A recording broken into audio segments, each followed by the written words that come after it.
Thank you so much for coming today. We have a very special guest today. He's a live streamer, he's a political commentator, and he's a powerful public figure. Please give a very warm welcome to Mr. Hasan Piker.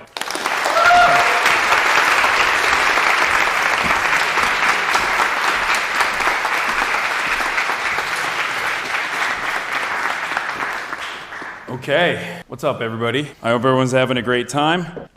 Before I get started, I asked if they'd ever actually hosted a Twitch streamer here before, and apparently I'm the first, and judging by my performance, I'll probably be the last. I don't really know why I'm here, but or what I can contribute to the conversation in terms of the ongoing genocide in Gaza that has unfolded over the past year and a half almost, that many other more credible speakers could speak to convincingly from a point of personal involvement and a position of authority. Having said that, however, I'm going to try to do my best here. This august body has seen some of the best minds inside of its halls, and now it's hosting a Twitch streamer.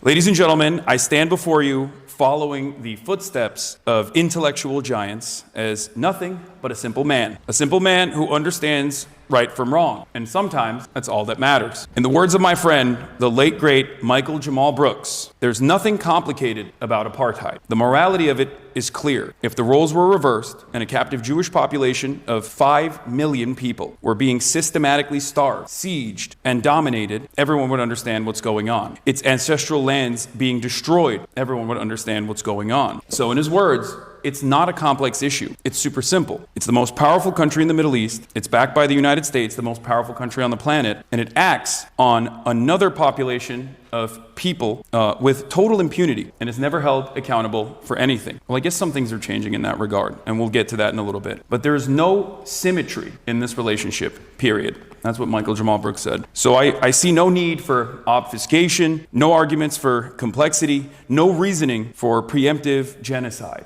Israel is an apartheid state, and its inception was a violent one, with the forced displacement of 700,000, which gave birth to a settler colonial entity that continues to dominate the lives of more than 5 million Palestinians under its illegal occupation, totaling 15 million Palestinians around the globe that are permanently displaced. Its demographic concerns, Israel's demographic concerns, are never seen in the same lens that we view nationalist and fascist projects of the past. It also happens to be one of the most impressive nationalist projects the world has ever seen, from the revitalization of Hebrew as a language to finding a nation state for a revolutionary people who had been historically oppressed, victim to countless pogroms and the Holocaust. Israel could have been a story of success and overcoming great odds, except its inception was built around the lie that this was a land without people for a people without land. Albert Einstein called out that lie early on as well. 10 years before the inception of Israel, Einstein described the proposed creation of the state as something which conflicted with the essential nature of Judaism.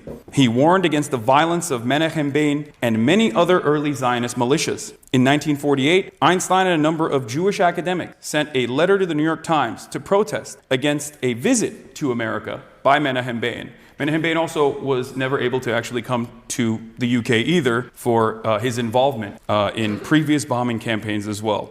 In this letter, they denounced Begin's Herut, Freedom Party, likening it to a political party closely akin in its organization, in its methods, political philosophy, and social appeal to the Nazi and fascist parties. Einstein understood the dangers that nationalism of this sort presented. After all, he had fled Nazi Germany. Nowadays, this sort of analysis is met with tremendous resistance. Given our comforts living in the heart of empire, we focus more on the feelings of those in the West rather than the violence that our tax dollars are contributing to. But I want to go back to the beginning for a little bit, which helped me understand the ways in which Israel's violence has remained unchecked, especially because the similarities in the contemporary way that Israel has dished out its violence are glaringly obvious. I want to talk about the atrocities committed in Deir Yassin, the former Palestinian village a few miles west of Jerusalem. I say former because in April 1948, over 100 of its Arab residents were executed, ruthlessly slaughtered. There were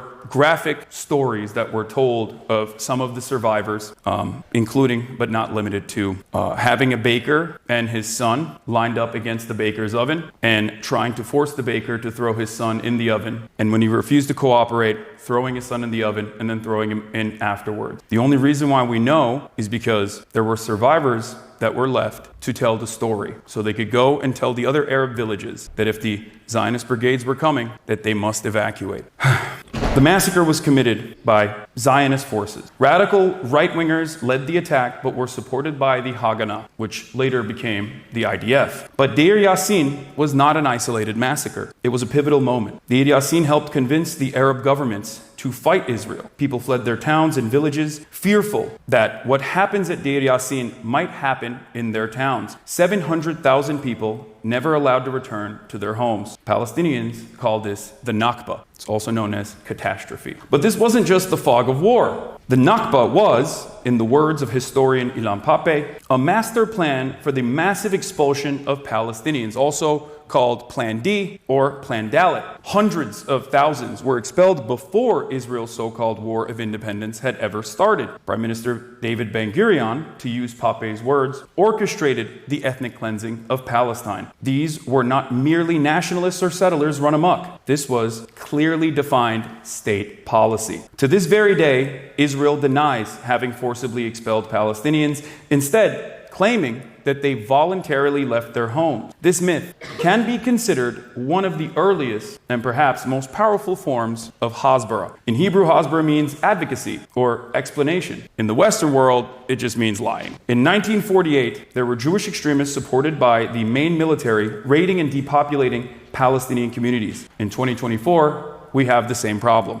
In 1948, the Israeli government told the world that Palestinians were responsible for their own suffering, lying about the orphans, widows, and the homeless that Israel had created. In 2024, we have the same problem. And in 1948, when people all over the world took notice of Israel's savage treatment of Palestinians, Israel could only respond by lying, using Hasbara to tell a different kind of story about its atrocities. In 2024, we still have the same problem. Now, people always ask me, Hasan, why is Israel so important? At this point, at different points throughout time, the story in Israel and Palestine has been more or less the same. But ultimately, Israel has served different purposes for the United States, its primary benefactor. Israel has been our Cold War ally. Israel has been a punisher of misbehaving Arab oil states. Israel has been a partner in Western espionage. It is an unsinkable aircraft carrier in a resource-rich region.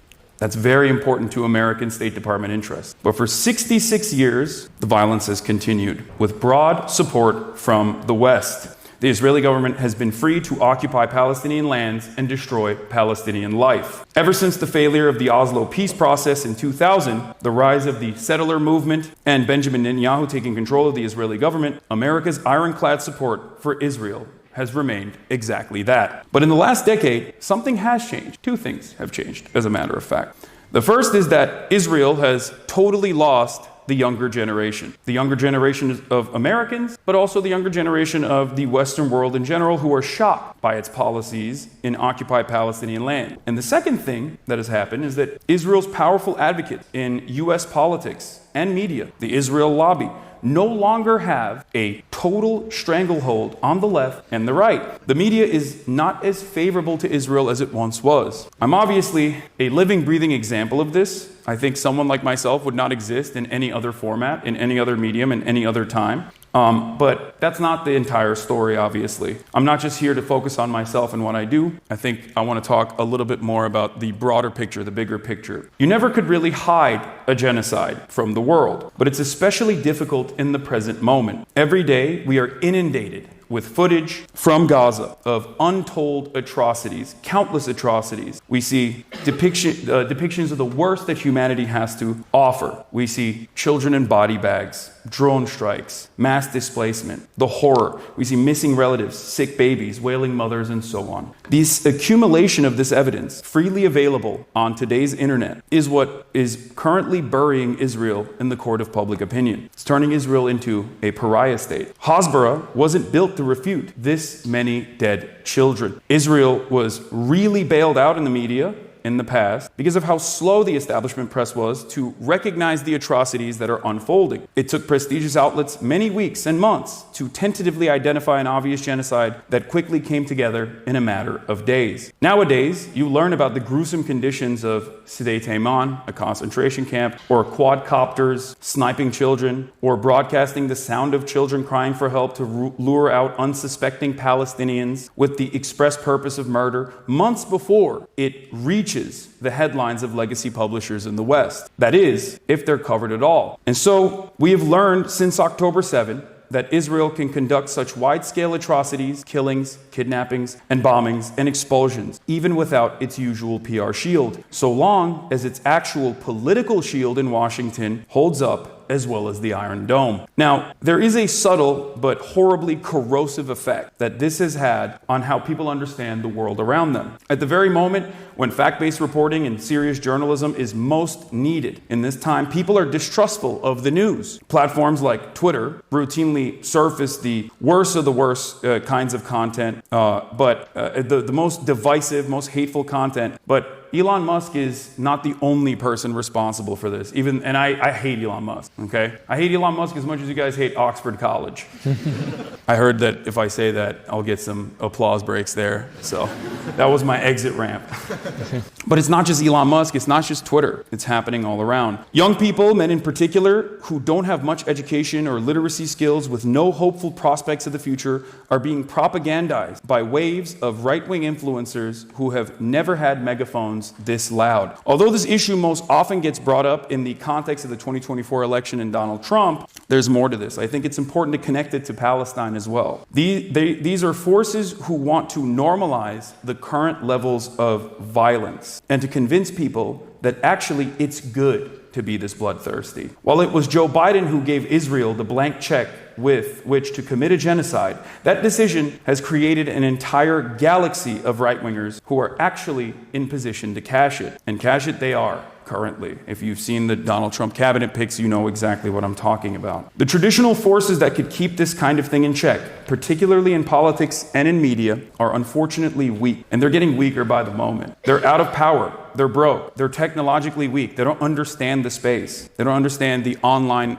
content creation sphere. And I feel like they've, most importantly, with their coverage of Gaza, discredited themselves to an entire generation. It seems right now that those people who genuinely desire for a better future, who want an alternative to the genocide, will have to start looking amongst themselves, looking within themselves, their friends, and away from the mainstream if they want to help bring something like justice into the world. So I stand before you as a man who simply wants some semblance of justice for the Palestinians. I urge you not to lean into nihilism and succumb to helplessness, because you do not need the academic pedigree to know right from wrong. All you need is your moral compass. As someone who has seen the Palestine question evolve over my past 10 years of public advocacy, I never would have imagined international organs demand legal restitution from America's most valuable asset. After all, there are decades where nothing happens, and there are weeks where decades happen. Thank you.